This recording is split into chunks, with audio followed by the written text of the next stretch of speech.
This presentation for the Family Roots Adventure has a dual title.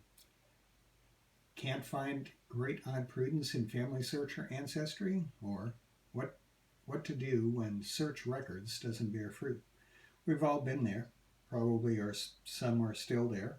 I was certainly there, where I put in a name and search for records, plow through way too many records that never had what I was looking for, and it was not. We've all done fruitless searches. I'd like to suggest how you might spend your time more productively. 7 other sources for success.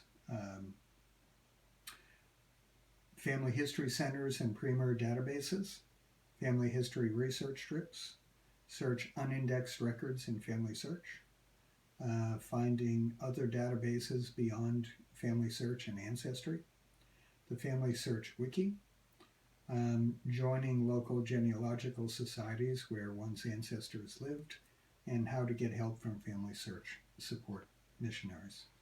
I'll tell you that all of these have been incredibly productive in my search over the years. Family history centers. We are blessed to have one in our stake. The hours and days available are reduced over the last year or two because not enough people are volunteering. So if you would like to benefit from Family History Center and provide service, one could always volunteer there. But there are many genealogy databases available in the family history centers that are not available elsewhere.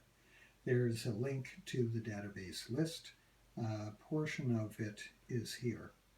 They call them premier. They're known as the premier family history websites, available at all family history centers. One of them, if you have British ancestry, it's the 19th century British Library newspapers. It's a digital archive for the entire 19th century, from 1800 to 1900, in, I think, some number of dozen major newspapers. If you have American Civil War ancestry, the Alexander Street Press, the American Civil War, contains letters, diaries, images, photos of over 4 million soldiers. And that's just a limited overview of what it contains. Swedish church records are found on Archive Digital online. There are other historical records there as well. Fold 3 it used to be called Footnote a number of years ago, but Fold 3 is an online collection of military records and stories. You could get a subscription at home. It is not inexpensive. I think it's now owned by Ancestry.com, but free at the Family History Center. There are remarkable collections. I've followed people's military service through the Second World War, where they're posted, their rank, advancements. There's an amazing collection on Fold 3. I was digging through there one time and I found the Air Force's collection of UFO research. They call Project Blue Book. Really quite interesting. So it's basically military records, but and stories, but it's quite a broad collection. Newspapers.com. Over 12,000 newspapers from the 1700s to in the 2000s. It's reportedly adding millions of images monthly. Pazilla is something that you can get at home. It is a descendancy research tool. The Family History Center has the premium version. So if you are one of those that figure all your research is done, we've been reassured by apostles, prophets, that is not the case. And if you have maybe 10.2 million people in your own personal database, you might be done. The rest of us have work to do, including descendancy research. Pozilla is a handy tool. There are others besides. Also, these subscription databases are free at the Family History Centers. Ancestry.com, American Ancestors, which is the portal of the New England Historic Genealogical Society, the NEHGS. They're a phenomenal archive, particularly for colonial era and early U.S. Records. There is a lot of original research that is done there. They have services that are for pay. They can do research. They'll look things up for you. But if you're in Boston, where it's located, you can walk in. Find My Past, My Heritage, and GeniaNet. GeniaNet, its primary focus, it's a European database. It's a collection of many thousands of people who contribute, and its focus is France, Belgium, the Netherlands, Sweden, and Germany, although they have expanded their research. They have records of the U.S., but probably borrowed from FamilySearch as well. These, in the second set, the Ancestry, American Ancestors, Find My Past, My Heritage, and GeniaNet, these databases are all free to members of the Church of Jesus Christ of Latter-day Saints, home subscriptions that one can use on one's own, on your own computer. That's an arrangement that was worked out between these individual databases and FamilySearch and our church. So another reason to go to a family history center, besides those premier databases, many FamilySearch images may only be viewed at a family history center. Having served as a FamilySearch support missionary, I noted that that was happening at an increasing rate. This restriction is set by the record custodian, the owner of the collection. It's not a restriction by FamilySearch. Say if FamilySearch missionaries went to a country, or the Archdiocese of Atlanta, various organizations did the image capture and provided those images to these entities that invited us there. They are the owners. Even though we have images within FamilySearch, the original owners can say they're no longer comfortable with those images being viewed by the general public. They can put a restriction that only members of the church can see them. They can put a further restriction that the images are only available in a family history center. And again, this is subject to change, but this is increasingly common. So if you're doing research and you see an index, like the left-hand side of this image, it lists marriages, the date, the location, but you don't see the image. Images often contain more detail. And so if an image is available, we should always look at the image. And increasingly, you will find those restrictions on records that one has to go to a family history center. Another point that is helpful, I find immensely helpful, are family history research trips. Do you like family history? You must, or you wouldn't be listening. Do you enjoy travel? If so, you'll probably love a combination of both of these, doing family history research trips and also the preparation. Before I take a trip, I do a lot of research. I read about the area. I read stories. I read novels. Read references about a particular area, about its history, particularly the era in which my ancestors lived in a particular area. It gives you a better feel for what was going on, and you become much more productive in your research if you know that these events were occurring during these times that caused people to migrate from one place to another, the economic sanctions, perhaps persecution. It's quite valuable. The preparation I find enormously enjoyable, and it makes me a much more informed and engaged researcher. You know not just who, what, when, and where, but you travel, you know the area, you can feel the presence in areas where your ancestors lived. And as Elder Cook has said, we can get help from the other side. So if you're interested, if you enjoy family history and like to travel, putting the two together have been some of the most remarkable time I have spent, and productive time in family history. Steamship line, the Cunard, used to have this advertisement, getting there is half the fun, and I find that is the case. And so why would we travel for family history? Because it's fun. And it is definitely not all online. The image on the right, the iceberg, what's online is proverbially the part that shows.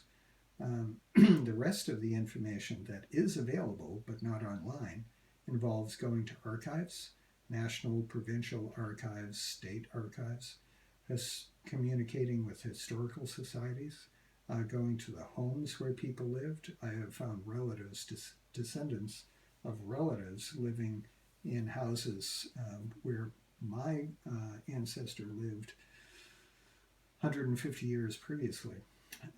Just visiting the area, you get a feel for it, going to libraries. So none of that is online. And by studying ahead, you get to enjoy the travel far much more. You read location histories, use FamilySearch, Ancestry records, check the FamilySearch Wiki, build specific and flexible itineraries, what you're going to accomplish where, compile lists, contact list details. Your homework makes for enjoyment when you travel. Very productive time. I travel with printed pages with lists of contacts, travel stops, distances, addresses, phone numbers, text, email, names that I want to connect with, ferries if they exist, road routes, calendars. I travel with pocket notepad in my pocket, other tools in cameras in a shoulder bag. I also captured digital screenshots of essential info, backups to the paper copy, and sometimes internet is not available way out in the boonies. Often is not, nor is cell phone. Another thing about cell phones, many people use cell phones to navigate. Many remote areas, the smartphone GPS doesn't work because it's not true GPS. It functions off of cell towers. If there are no cell towers, no cell, no navigation available. Consider if you would be traveling remotely, what I do. I have a GPS unit that is dedicated. If it has a view of the sky, then it will tell me where I am. And on the right-hand side, copies of examples of copies of calendars, where I'm going to be, when, down the bottom, contact information, telephone numbers, so I don't waste time on my travel befuddled. Carry lists of archives, various sites, printed and in a digital device. They contain phone numbers, addresses, hours of operation, parking, which is something in cities, optional other targets. If something is not productive, what is close by, distances, things of that sort. So doing one's homework makes for a very productive trip. Calendars, info at a glance, find out, okay, what day I have a rough plan the night before I update for the next day, make notes, and make references. Another thing is one can get, if you're traveling internationally, you can get coverage on certain cell phones to call, make a local call within that province, within that country. So you can look into that as well. And unfortunately, McDonald's is just about everywhere. And if you connect with their Wi-Fi here in the US, then you are fine. If you walk into a McDonald's, because they have decent Wi-Fi, I don't like their food, you can always drop in if you don't have cell. And there's a McDonald's nearby, you can connect by email, check updates, contacts, communication that you've made while traveling. So after the trip, while things are fresh in your mind, review your notes made during the trip. It'll be Greek months or years later. Update your contact list with new people and new sites that you've visited. Jot down lessons learned, organize notes, write stories, reconnect with contacts so they stay live, they remember you, and you remember them. You can upload your stories, write and upload stories to FamilySearch Memories, upload photos of headstones, homes, churches, or town images to our Ancestry's records. Your FamilySearch account will improve quite a bit in this manner, and those who follow after you will be blessed by the work that you do. And don't forget to have fun. In between my travel, I plan to get out of the car. I do a lot of cross-country, cross-province, cross-Canada travel.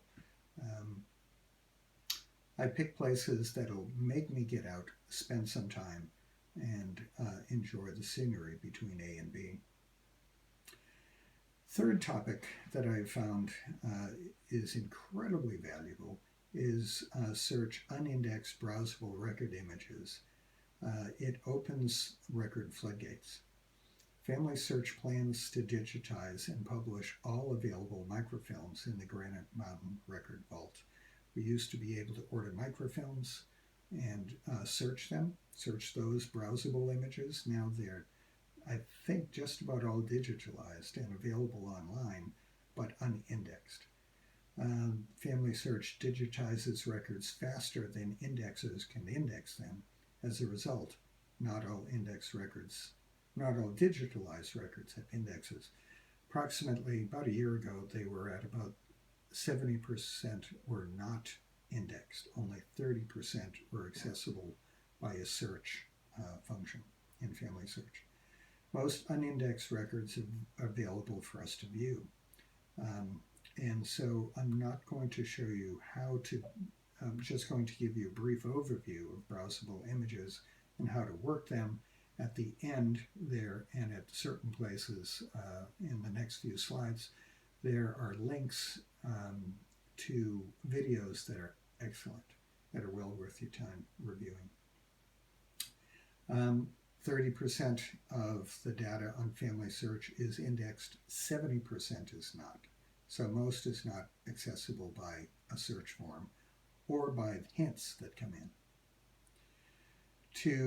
You can find unindexed records by going to search and then clicking records.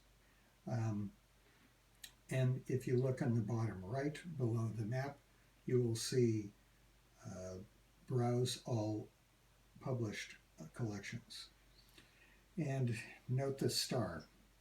You should watch I recommend here and elsewhere at the end, a video. It's close to an hour long by Robert Kerrer, who works for FamilySearch. It is excellent. Finding elusive records in FamilySearch. Highly recommended. If you review it, you'll know how to find the other 70% of images that you now probably do not. Every index browsable collection is organized differently. They may be alphabetical, chronological, listed by county, or some combination. They may number in the millions, but can easily be searched and results found. To find these record images, you need waypoints, patience, prayer, and faith. Don't underestimate any of those. What are waypoints and why would I use them? Waypoints are like mile markers on the freeway. They organize images into logical chunks. They let you drill down from a large set of images to a small subset that might be of interest. It's sort of a light indexing of the images that lists where, what, when, and how. Not searchable by name, but if you know that your ancestor lived in a particular place, that he was born roughly this time in this county, you can drill down and probably find a birth record or marriage record or things of that sort. Highly valuable. And just mentioning that they exist is not going to show you how. That video here will. But as an overview, if you know what you're looking for, where and when the record may be found, you can select the unindexed image, determine how the collection is organized, select the date range and location of the record sought. You can zoom in to read the individual thumbnails here, and blow it up to larger than the screen. And you can zoom out for clues. What does that mean? Each browsable collection is different. You can, by zooming out, you can look for clues how to search. This is an example of a few different collections within more than 1,000 images. This yellow box folder image is literally an image of the binder of a book.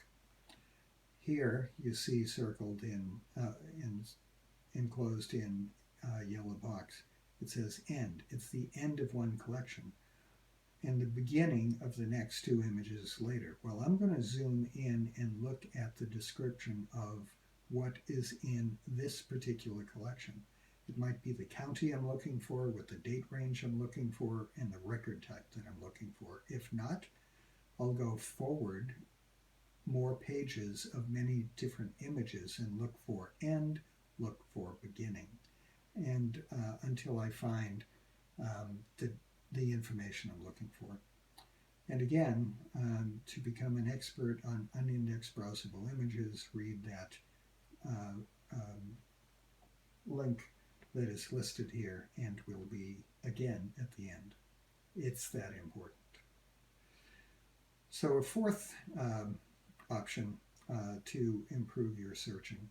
So you use FamilySearch and perhaps Ancestry. Do you also use the following? And if not, why not? American Ancestors is available within family history centers. If you're a member of the church, it's free to you. Find My Past is excellent. It's strong on United Kingdom records, including the former British Empire sources, including Australia.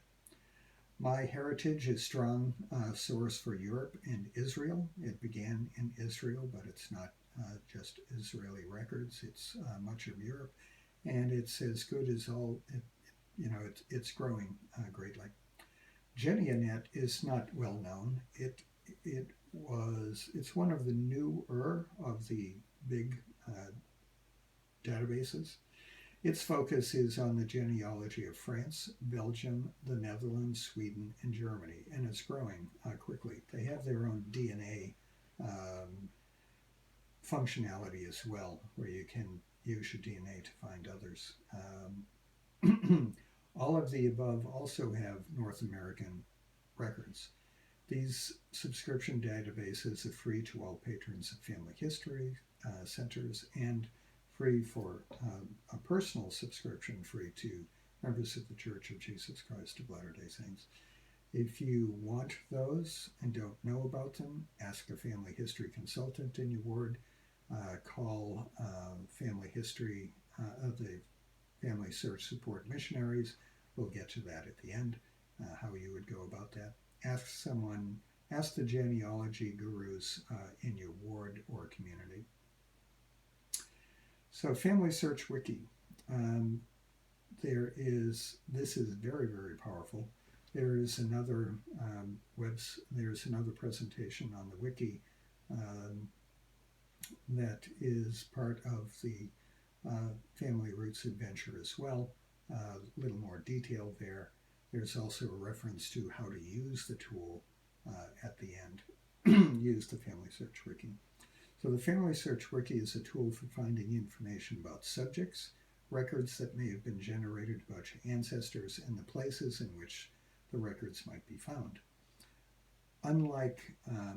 So the Wiki points at things, helps you find things within FamilySearch, in other databases, and anywhere around the globe. It'll point, if you're at an Italian genealogy Wiki page, it will show you sources within Italy, various records, various provinces. So it's not restricted to FamilySearch. You can search for places your ancestors lived for subjects, research methodology, help you understand and learn the history of your family. The more you know of the region where they lived, the better the research, the more productive you will be. It will point you at information and indirectly to records, both within FamilySearch and also many, many sources around the globe. Very powerful. To find the FamilySearch Wiki, you sign into FamilySearch, put the cursor on search, but don't click on it yet. The menu opens, and down at the bottom you see Research Wiki, and click on Research Wiki. You can search by place, like Ireland, Russia, Chile, etc., or by topic, Native Americans, Jewish genealogy, Civil War. You can fill in on a little open menu. It's covered inconveniently by this red ellipse. Or you could click, if you're looking for a region of the globe, you can click on the global map. Your wiki topic or place may be shallow or deep in content. You don't know until you wade in. The FamilySearch Wiki is a great research tool about your ancestors' land and culture. At the end, there are links to training videos for the wiki. There's also, as I mentioned, a PowerPoint training on the wiki within the Family Roots Adventure by this author as well. Sixth topic, I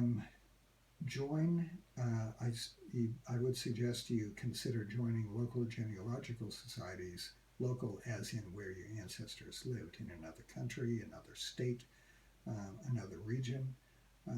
You can Google for that region's historical society website and contact them that way.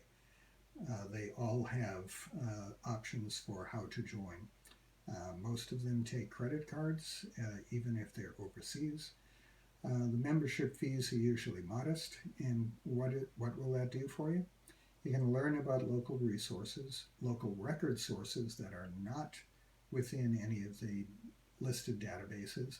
Some of the genealogical societies have their own personal databases, their own websites. If you don't know about them, you might be overlooking an enormous resource.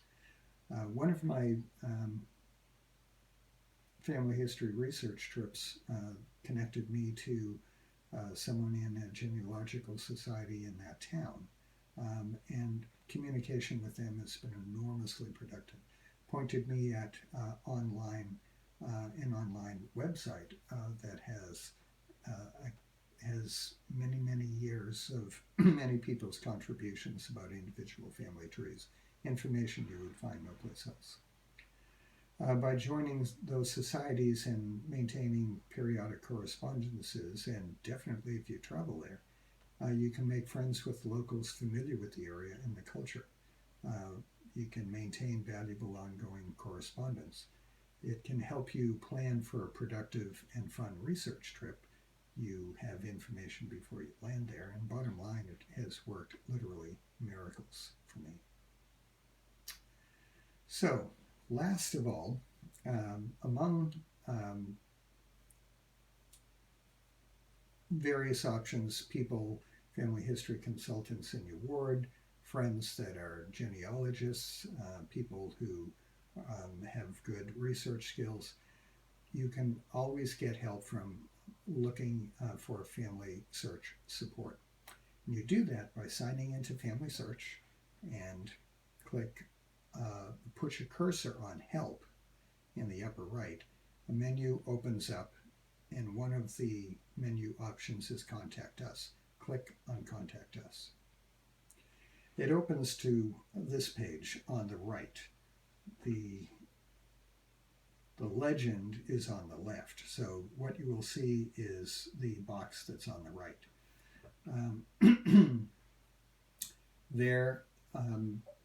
And the box on the left, the legend on the left, it shows you where you can find local help. I covered here for privacy, but there is listed for your ward who is the family history consultants. And there's a little more button. You can click and see all of them. It gives contact information, how you can get in touch with brother or sister so-and-so who is there to available to help you. Down below that is the Family History Center contact information. It will often list multiple family history centers. Corvallis, Lebanon, Newport. And in the upper right, by the way, not listed as contact information for the Family History Library. So you can get in touch with missionaries in various methods, and that is what is involved in the 4 lower red arrows. The first red arrow tells you the hours that the support, family search support, is staffed. And so you'll know when you could reach someone by phone or by text. There's a live chat. It's text-based over the computer, and that's found right here. And it's if you've ever used an iPhone, it functions that way. You click on live chat, and it sends a message to a missionary represented by those in this box, just a screen grab from FamilySearch. There are missionaries all over the country, all over the world, that are serving at different times. Here in the United States, they had to restrict us to 7 o'clock at night because there are more people wanting help than they have missionaries able to support it, unfortunately. If you ever want to learn to become a very good family, to provide service and become very good in family search and in historical records, you could consider becoming a family search support missionary. You stay home, you help people from all over the world right at your own desk and computer. More on that. If you have questions, you can ask about it. But the live chat, it's texting back and forth. Hi, I have a question about ... You fill in the blanks about my Johnny Jones, wondering how I might find a record, whatever the question is. They will text back, and you have this live thing going back and forth. The second arrow here, referencing send in an email, submit a case, you fill in the blanks. It sends in. No one's going to answer you right away. They will find it. They'll work the case. They may ask you for more information if you didn't provide enough. They can give you some help to find what you're looking for, suggestions on where to look, what to do. So they will get back to you, and you'll get an email back when they work on your case, or if they're needing more information. If you want to call in and speak to someone, then there's a phone number to speak with a family search support missionary. They're trained to help you. They have different specialties. There are people trained in indexing, those with family tree, those good with ordinance questions, those great with historical records, lots and lots of different groups. And if you, when you call in, there's a menu for you to pick what your topic is about. If you end up in the wrong place, they can transfer you to the right group. And how do you contact them? The telephone number's right there and here, 866-406-1830. The date of the church, 4/06/1830.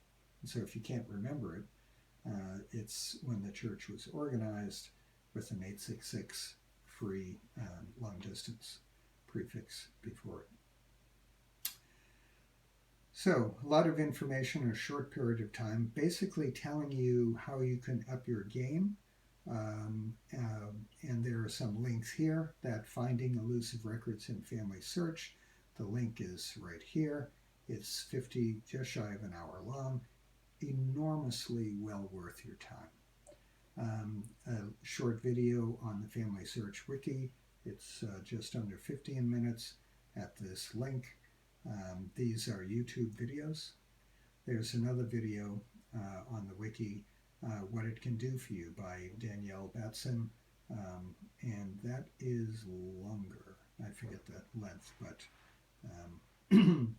I believe in addition to the image here, I'll be submitting PDF pages, PDF file of all of these pages, so you could get those links, or you could search. Frankly, you could Google it, FamilySearch Research Wiki, What It Can Do For You, list her name, click on video, and you'll find it. Hope this has been of value. Don't underestimate the influence of the deceased in assisting your efforts. This is a quote by Quentin L. Cook, many quotes by other prophets, and the artist's image on the left is entitled, She Will Find What Is Lost, including ancestors. There are those on the other side who want to be found, that are part of your family, and they will help you if you have faith, if you're diligent, if you put out the effort, and you spend some time on your knees and online and traveling. You will find what you cannot find. And this I testify in Jesus Christ's name. Hope this has been of help. See you around the stake.